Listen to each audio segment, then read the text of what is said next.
ప్రపంచ సంస్కృతులని నాశనం చేసి తన సంస్కృతిని ఆయా దేశాల మీద రుద్ది ఆయా దేశాల ఆలోచన సరళిని మార్చి బానిస భావజాలను ప్రపంచవ్యాప్తంగా వ్యాప్తి చేసిన రవి అస్తమించిన బ్రిటిష్ సామ్రాజ్యం క్రమంగా అస్తమిస్తుందా? ఏ దుర్వ్యసనాలు ఏ దురలవాట్లు ప్రపంచానికి అలవాటు చేసిందో అదే వ్యసనాలు లేదా అదే అలవాట్లకి ఆ దేశం సమిధిగా మారబోతోందా?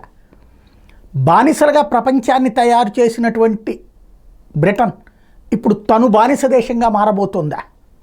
క్రమంగా ఏ భారతదేశాన్ని బానిస దేశంగా మారుస్తూ అంతకుముందు సుదీర్ఘకాలం పాటు మొఘలుల నుండి అనేక మంది ముస్లిం రాజులు పరిపాలిస్తే వాళ్ళ నుండి ఇక్కడ ఉన్నటువంటి వాళ్ళకి ఇక్కడున్న హిందూ రాజులకి మధ్యన వచ్చినటువంటి డిస్ప్యూట్స్ని బేస్ చేసుకుని క్రమంగా ఈస్ట్ ఇండియా కంపెనీ పేరుతో అడుగుపెట్టి ఈ దేశాన్ని హస్తగతం చేసుకుని అన్ని రాజ్యాలని కొల్లగొట్టి ఒక రాజ్యంగా మార్చి కథ నడిపినటువంటి బ్రిటిష్ వాళ్ళకి పోతా చేసిన తప్పు పాకిస్తాన్ని తయారు చేసిపోవడం.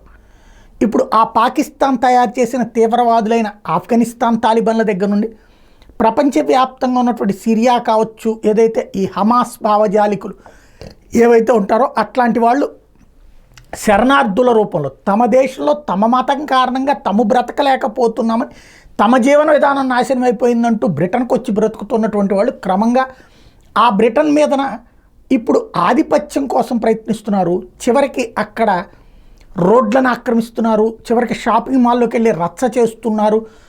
ఎక్కడ పడితే అక్కడ ఎలాంటి సంఘటనలు జరగకూడదు అట్లాంటివన్నీ జరుగుతున్నాయి. చివరికి అక్కడ జంతు హింస లాంటిది చాలా నిషేధం, బట్ బహిరంగ జంతు హింసని చేస్తున్నారు. క్రమంగా చూస్తుంటే బ్రిటన్ ఏ లక్షణాలైతే దాని స్పెషల్ అని ఇంతకుముందు ప్రపంచానికి నమ్మించిందో ఇప్పుడు ఆ లక్షణాలన్నీ పోయి ఏ ఆటవిక రాజ్యం అని ప్రపంచాన్ని గురించి వెక్కిరించిందో అదే రాజ్యం ఆ దేశంలోకి వస్తున్నటువంటి పరిస్థితి కనబడుతోంది.